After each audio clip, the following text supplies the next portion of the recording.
पूछेला कवन पापा, पूछेला कवन पापा, अपने धाना से होलाल, अपने धाना से होलाल।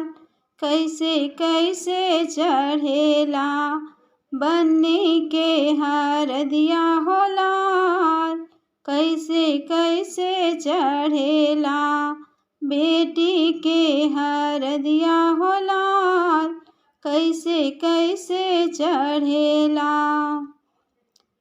काचे काचे हरदी आम के पलवा होलाल, काचे काचे हरदी आम के पलवा होलाल।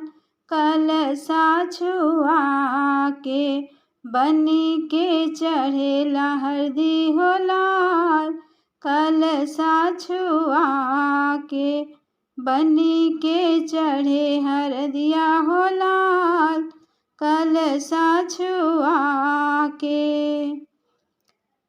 पूछेला कवन चाचा, पूछेला कवन चाचा, अपने धाना से होलाल, अपने धाना से होलाल।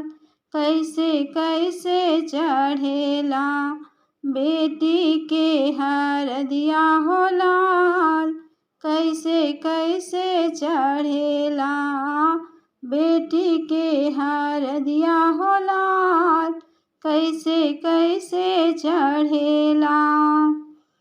काचे काचे हरदी हो, काचे काचे हरदी आम के पलवा होलाल, आम के पलवा होलाल।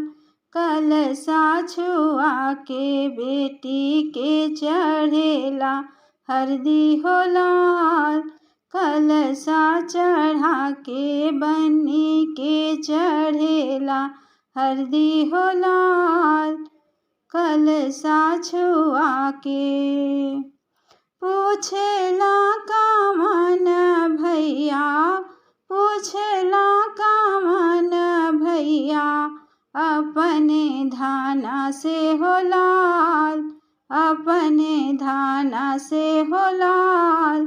कैसे कैसे चढ़ेला बहिना के हरदिया होलाल, कैसे कैसे चढ़ेला बहिना के हरदिया होलाल, कैसे कैसे चढ़ेला।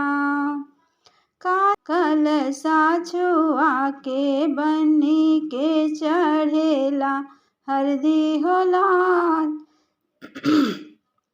कलशा छुआ के बनी के चढ़ेला हरदी होलाल, कलशा छुआ के।